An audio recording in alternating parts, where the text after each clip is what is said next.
Is she the Finnish version of the Indian goddess Kali, Greek Hekate and Babylonian Ishtar, the goddess of black magic? I'm painting women of the Finnish mythology epic Kalevala, and this time we're painting the matriarch Louhi herself. Here's my research material, let's go. I did a few little thumbnail sketches based on the ideas I got from existing Louhi artworks and what I wanted to do. I found the reference photo for the pose and the face on a free stock photo site. When I'm painting people, I mostly paint young women, but Louhi is definitely an older character.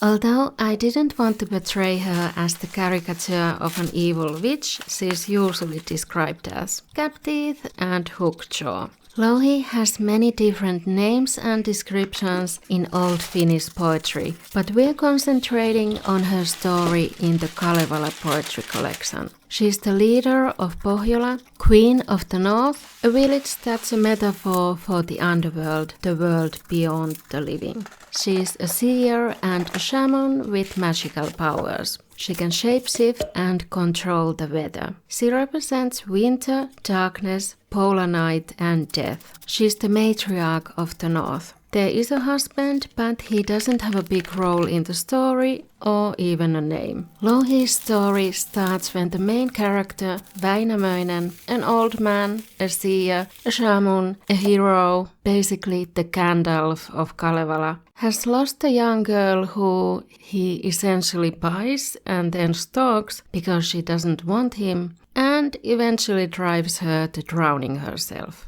And she turns into a kind of a mermaid and rejects him again when he tries to fish her out of the water. So he's crying about it and wants to find someone new and ends up on the shore of Pohjola, the dark northern village, where Louhi, the female ruler of the village, finds him and comes to collect him by boat. She hosts him, feeds him, encourages him for a week, and then she asks how he's going to repay her. He offers her gold and silver, but she instead suggests building Sampo, a machine that can grind endless fortunes and wealth for her people, and she offers one of her daughters to whoever manages to make this machine. Väinämöinen agrees, but cannot forge this machine himself, so he asks the blacksmith in Kalevala, Ilmarinen, to make it. Ilmarinen is not interested in entering the man-eater village which Pohjola is known as, but Väinämöinen casts a spell to take him there anyway. He succeeds in forging the magical Sampo artifact, but Louhi's daughter refuses to marry him at first. Eventually, 3 men are solving these impossible puzzles or fulfilling impossible tasks in order to win the daughter over, and she eventually chooses Ilmarinen after all, this time against her mother's will though, and helps him complete the tasks. Now Louhi hosts an elaborate wedding for them before they head off to Kalevala where Ilmarinen lives. But the start of married life is rocky, and his farm worker ends up having Louhi's daughter mauled by a bear over a prank she did.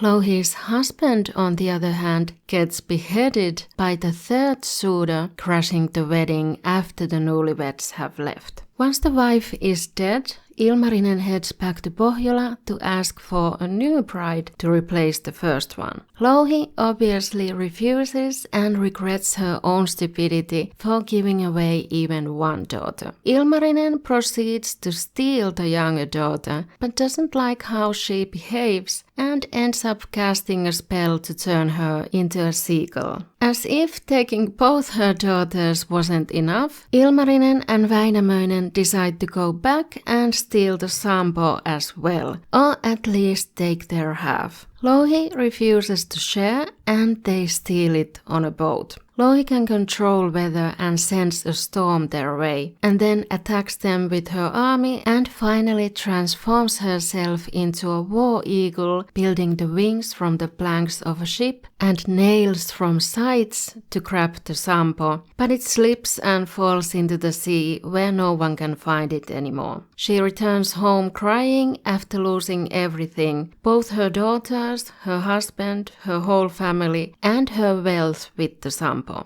but swears she'll have her revenge against the men of Kalevala. This is her villain origin story. She heats up a sauna and helps a girl give birth to the 9 diseases and sends them to Kalevala. Väinämöinen cures the patients who catch the diseases, and Louhi then continues to remove the light, aka the sun and the moon, and the fire to make Kalevala cold and dark. And the men of Kalevala travel to Pohjola once again to free them. They manage to spook Louhi by threatening her into transforming herself into a harmless dove and freeing the celestial bodies.